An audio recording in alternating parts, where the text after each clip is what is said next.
Welcome back, America. We're here with Rich Goldberg, former senior official, National Security Council under President Trump, Foundation of Defense of Democracy, senior advisor. Richard Goldberg, it looks like the Biden administration's policies are paying dividends for Iran and their surrogates. Israel's surrounded. Israel's under attack. Israel's been under attack by Hezbollah since October 8th. By Hamas since October 7th. They're under attack by the Houthis. Iran is behind the whole damn thing.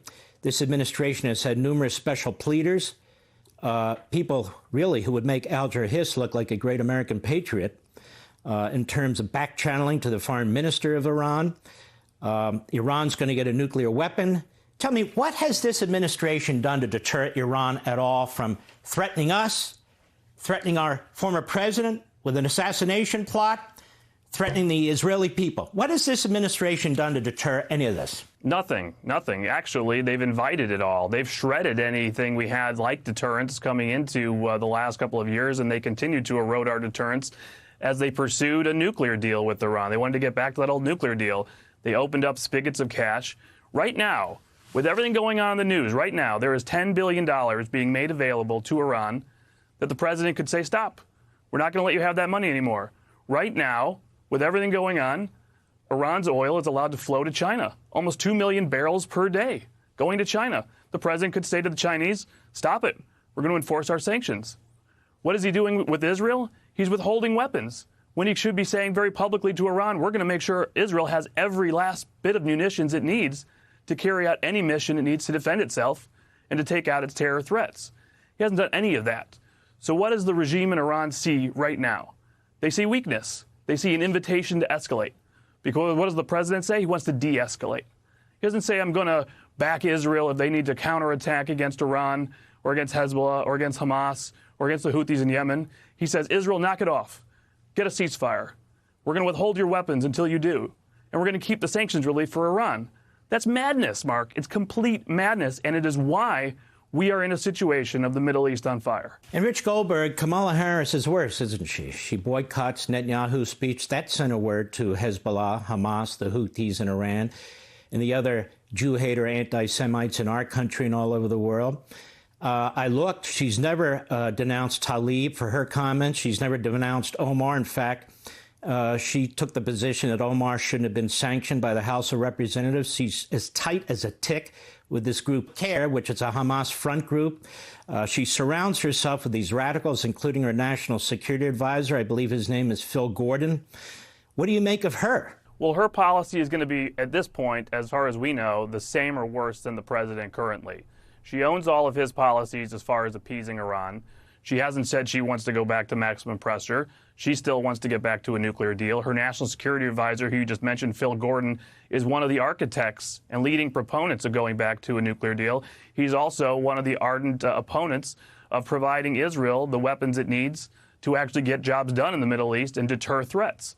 So whether you have Harris or Biden, the policies look the same. It's appeasement of Iran and pressure on Israel. But let's back up and let's remind Americans who we are talking about here. When you saw Israel take out the operational commander of Hezbollah in Beirut, that was a man who murdered 241 American Marines in 1983 and was behind many more attacks for decades after that. When you see Ismail Haniyeh, the leader of Hamas, who was at the right hand of the founder of Hamas for years, another man with American blood on his hands, not just on October 7th, but long before that, taken out. That was doing justice for American families, for American victims of terrorism. And who is their sponsor? Who is their overlord? Who's pulling all the strings? It's the world's leading state sponsor of terrorism that chants death to America, death to Israel, that's currently plotting to assassinate President Trump, that's trying to meddle in our elections right now because they know that Donald Trump is an existential threat to their way of life of sponsoring terrorism and building missiles and acquiring nuclear weapons. That is what is at stake right now. Welcome back, America. You know, Richard Goldberg, Kamala Harris is touting herself through her advertisements and surrogates that she's a tough prosecutor up against a convicted felon. Isn't it just amazing to you that the resources of the federal government will be used as much as possible to try and put Donald Trump in prison for the rest of his life? They're weaponizing the Justice Department for political means and not actually concentrating on the threat to Americans at this moment. But you go back to what you talked about a little bit on hostage taking of Americans that's going on. We just saw the deal that just took place with Russia, and we're absolutely very happy to see journalists come home. Evan Gershkovich, 2 other Americans coming home to their families. That is good news. But remember why they were taken. Why did Vladimir Putin take Americans? Why did he think he could do that?